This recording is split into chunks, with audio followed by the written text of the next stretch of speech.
ஸ்ரீய காந்தாய கல்யாண நிதயே நிதயேர்த்தினாம் ஸ்ரீவேங்கட நிவாசாய ஸ்ரீனிவாசாய மங்களம்.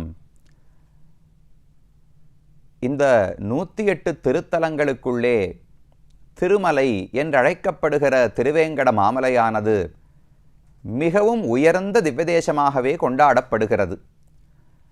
கோயில், திருமலை, பெருமாள் கோவில் என்று முக்கியமாக ஸ்ரீரங்கம், திருவேங்கடம், காஞ்சிபுரம் இந்த 3 திருத்தலங்களையும் தான் பிரதானமான கோவில்களாக தெரிவிப்பார்கள். அதிலும் விண்ணவர்கள் மன்னவர்கள் அனைவரும் வணங்கும்படிக்கு, தென்னாடு வடநாடு அனைவரும் வந்து தொழும்படிக்கு மலைக்கு மேலே ஒரு விளக்காக எழுந்தருள இருப்பவர் ஸ்ரீனிவாச பெருமான். அந்த ஸ்ரீனிவாசனுக்கு ஏற்றமே ஸ்ரீனிவாசன் பெரிய பிராட்டியாரான மகாலட்சுமி தாயாரை தன்னுடைய திருமார்பிலே கொண்டவர் என்றுதான் பெருமானுக்கு பெயரே. அவருக்கு இயற்பெயர்னு ஒன்று இல்லவே இல்லை பாருங்க. ஒன்றும் அந்த பெருமாளை சொல்ல வேண்டுமென்றால் திருவேங்கடமுடையான் என்று ஊர் பெயரை சொல்லி அவரை குறிப்பிடுகிறோம்.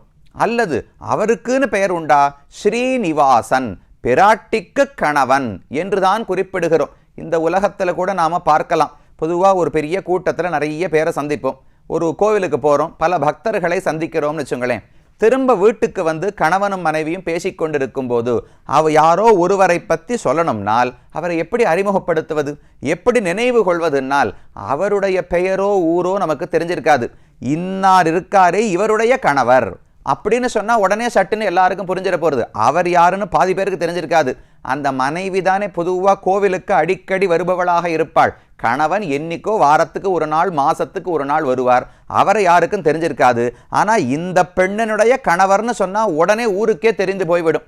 அதை போல பெருமானுக்கும் இவருக்கென்று ஒரு அடையாளமே கிடையாதாம். திருவேங்கடத்தை உடையவர், திருவேங்கடத்தில் வாழ்பவர்னு ஒரு அடையாளம், பிராட்டிக்கு கணவன் மணவாளன் என்று ஒரு அடையாளம். அந்த அளவுக்கு தன்னுடைய பக்தர்களால் பகவானுக்கு பேர் பாருங்க. அவர் இருக்கிற ஊரால அவருக்கு ஏற்றம், இவரால ஊருக்கு ஏற்றம்னு சொல்லல, ஊராலே பகவானுக்கு ஏற்றம், பிராட்டியாலே பகவானுக்கு ஏற்றம். அப்பேற்பட்ட பெருமை ஸ்ரீனிவாச பெருமானையே சாரும். அந்த ஸ்ரீனிவாச பெருமான் திருவேங்கடத்திலிருந்து புறப்பட்டு சிவபெருமானுக்கு காட்சியளிப்பதற்காக திருநாங்கூருக்கு வந்து அந்த ஸ்ரீனிவாசனாகவே இன்று வரை காட்சியளிக்கிறார். திருவெள்ளக்குளம் என்கிற அழகான திவ்யதேசத்திலே. இந்த திவ்யதேசத்தினுடைய புராணம், ஸ்தல புராணம் என்ன என்று முன்னாலேயே பார்த்தோம். ஸ்வேதன் என்கிற ஒரு குழந்தைக்கு 9 வயதிலேயே ஒரு பெரிய கண்டம் ஏற்பட்டு அதில் மரணம் ஏற்பட்டுவிடும் என்று பெரியோர்கள் சொல்ல, அந்த மரணத்திலிருந்து குழந்தையை காப்பாற்றி கொடுத்தான் பகவான். அதற்காக வந்தபடியாலே அந்த குழந்தையின் பெயரால் ஸ்வேத புஷ்கரணி என்று இந்த ஊரினுடைய புஷ்கரணி. கோவில் வாசல்ல பார்த்தாலே ரொம்ப பெரிய புஷ்கரணியாக அமைந்திருக்கிறது. நல்ல தண்ணீர் வசதியோடு பல தாமரைகள் இலைகளோடு கூடிய அழகான புஷ்கரணி.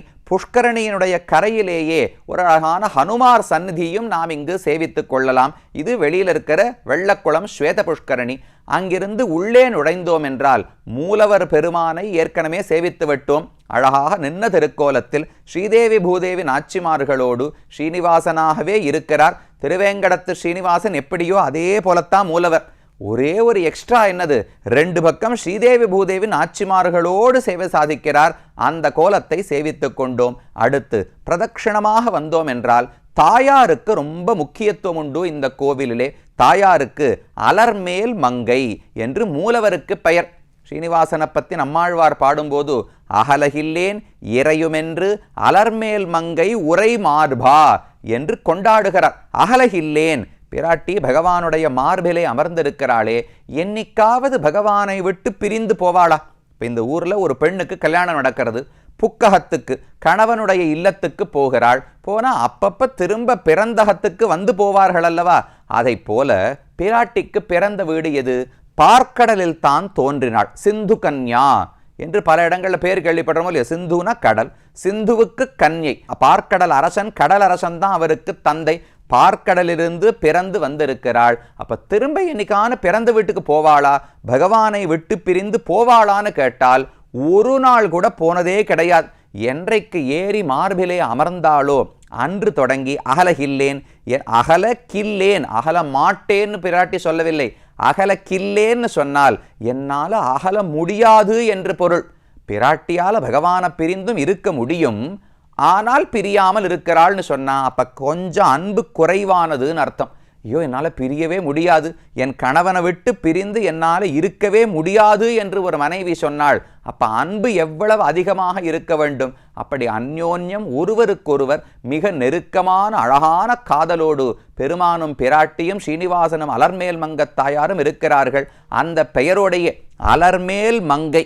ஒரு புஷ்பம் இருக்கு, புஷ்பத்துல பொதுவா என்ன குணம் இருக்கும்? மனம் தானே, பரிமளம், நல்ல கந்தம், நல்ல மனம் தான் இருக்க வேண்டும். ஆனா இந்த புஷ்பத்துல மட்டும் பிராட்டி இருக்கிறாள். அப்ப என்ன நினைக்கணுமாம், புஷ்பத்துல, தாமரை புஷ்பத்துல பொதுவா மனம் இருக்குமோ இல்லையோ, மனத்தை கண்ணால பார்க்க முடியாது. அந்த மனத்தையே நன்னா கெட்டிப்படுத்தி அதை ஒரு பொருளாக, ஒரு பெண்ணாக வடிவமைத்தோம் என்றால் அதுதான் ஸ்ரீதேவி நாச்சியாரம். அப்ப அவள் திருமேனில எவ்வளவு நறுமணங்கள் இருக்க வேண்டும். பல பாசுரங்கள்ல பார்க்கலாம்.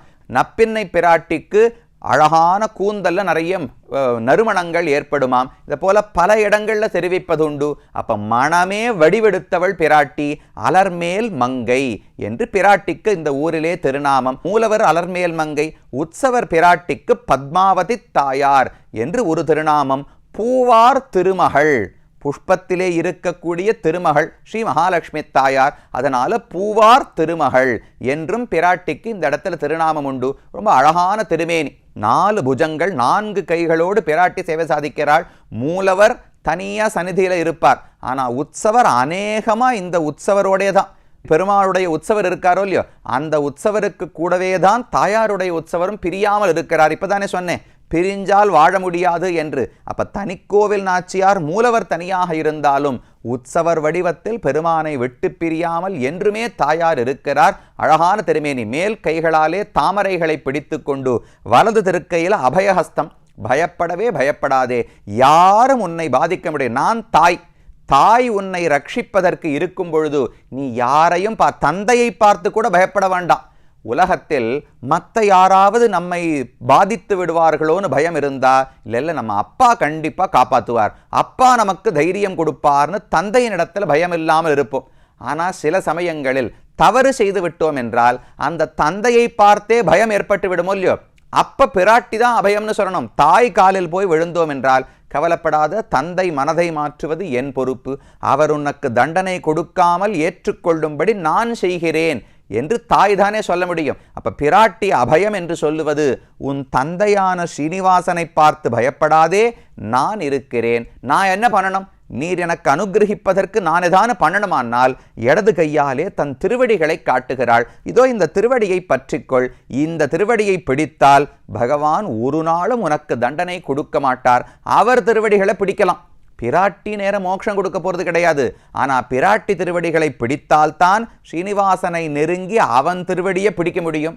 அவன் திருவடியை பிடித்தால்தான் வைகுந்தத்தை அடைய முடியும். அப்படி பத்மாவதி தாயார் அழகான பூவார் திருமகள் நாச்சியாராக அண்ணன் கோவிலிலே இந்த திருவள்ளக்குளத்திலே சேவித்துக் கொண்டோம். அதோடு கூட தனிக்கோவில் நாச்சியார் சேவித்தோமா, அப்படியே பிரதட்சிணமாக வந்தோம் என்றால் குமுதவல்லி நாச்சியாருக்கு ஒரு சந்நிதி இந்த கோவிலிலே உள்ளது. குமுதவல்லி நாச்சியார் யாரு? கீழே சொல்லியிருக்கேன், நினைவில் கொள்ள வேண்டும். திருமங்கையாழ்வாருடைய மனைவி. இந்த பிரதேசமே திருமங்கையாழ்வாருடைய கோட்டை. அவர் அவதரித்த திருநகரி இந்த திருநாங்கூருக்கு உள்ளேயே தான் அருகில் இருக்கிறது. அவரை சுற்றித்தான் இந்த 11 பெருமான்களும் வந்திருக்கிறார்கள். அந்த திருமங்கையாழ்வாருடைய மனைவிக்கு குமுதவல்லி நாச்சியார் என்று திருநாமம். அவளுக்கு ஏன் இந்த இடத்துல இந்த கோவில்ல சந்நிதி இருக்கிறது என்றால், அவளுக்கு அவதார ஸ்தலமே இந்த கோவில்தான். அவள் இந்த உலகத்து பெண்ணே கிடையாது. இந்த ஸ்வேத புஷ்கரணி இருக்கே, அதில் அழகான மலர்கள் எல்லாம் பூக்குமாம். அதை பறிப்பதற்காக தேவஸ்திரீகள் எல்லாம் சொர்க்கத்திலிருந்து இறங்கி இந்த உலகத்துக்கு வந்து பறித்து கொண்டு, அதில் நீராடி விட்டு புஷ்பங்களை பறித்து கொண்டு செல்வார்களாம். அப்படி ஒரு முறை சிலர் வந்திருந்த போது ஒரு பெண் மட்டும் விடுபட்டு போய்விட்டாள். திரும்ப சொர்க்கத்துக்கு அவளால் போக முடியவில்லை, இங்கேயே தங்கிவிட்டாள். அவள்தான் குமுதவல்லி நாச்சியார். இந்த ஊரில் இருந்த ஒரு வைத்தியர், மருத்துவர். அந்த மருத்துவர் அந்த பெண்ணை தன் பெண்ணாக ஏற்றுக்கொண்டு வளர்த்து கொண்டு வந்தார். அந்த பக்கமா திருமங்கையாழ்வார் வருகிறார். அவர் என்ன திருமங்கையாழ்வாரா ஆகவே இல்லை, அவருக்கு நீலன் என்று இயற்பெயர். ஒரு சிற்றரசனாக இந்த ஊரை ஆண்டு கொண்டு வந்தார்.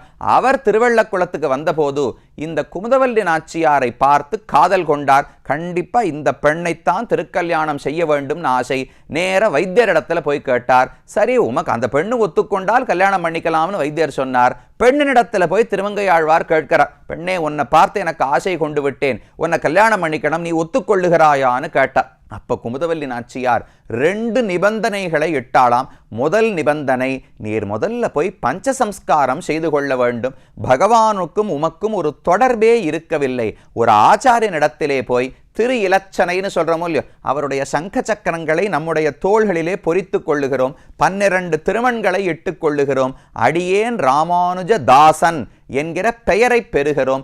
பகவானுக்கு எப்படி திருவாராதனம் செய்ய வேண்டும் என்று தெரிந்து கொள்ளுகிறோம். இதெல்லாம் தான் பஞ்சசம்ஸ்காரம்னு தெரிவிப்பார்கள். சமாஸ்ரயணம் பஞ்சசம்ஸ்காரம் என்று சொல்லுகிறோம்.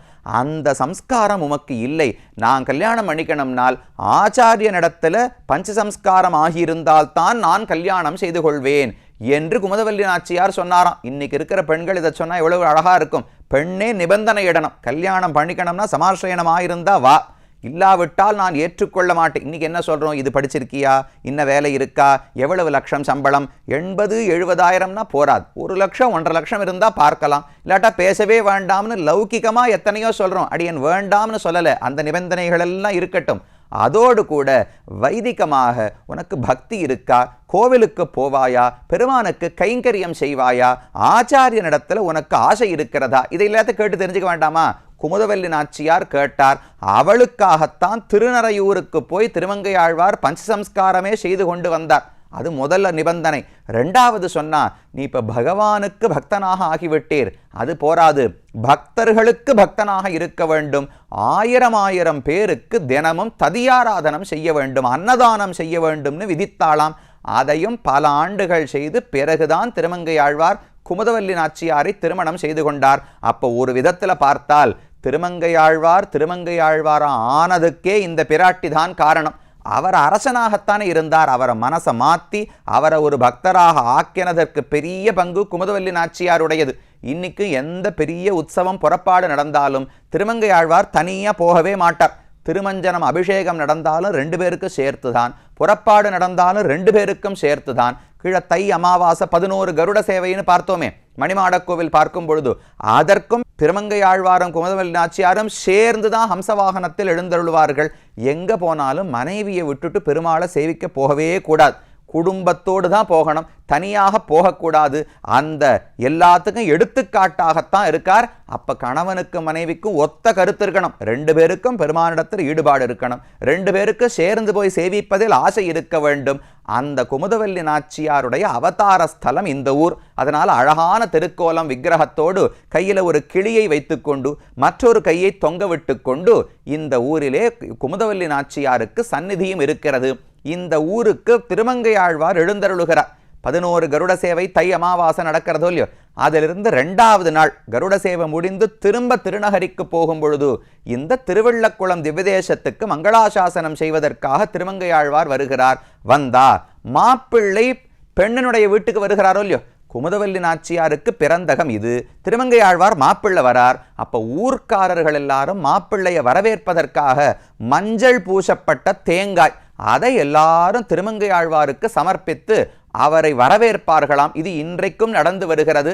அது குமுதவல்லியார் நாச்சியாரால இந்த ஊருக்கு ஏற்பட்ட பெருமை. இப்படி எத்தனையோ சிறப்புகள் உண்டு. திருமங்கையாழ்வார் தான் இந்த ஊருக்கு மங்களாசாசனம் செய்தார். என்ன பாசுரங்கள் எப்படி பாடுகிறார் என்பதை அடுத்த பகுதியிலே பார்ப்போம்.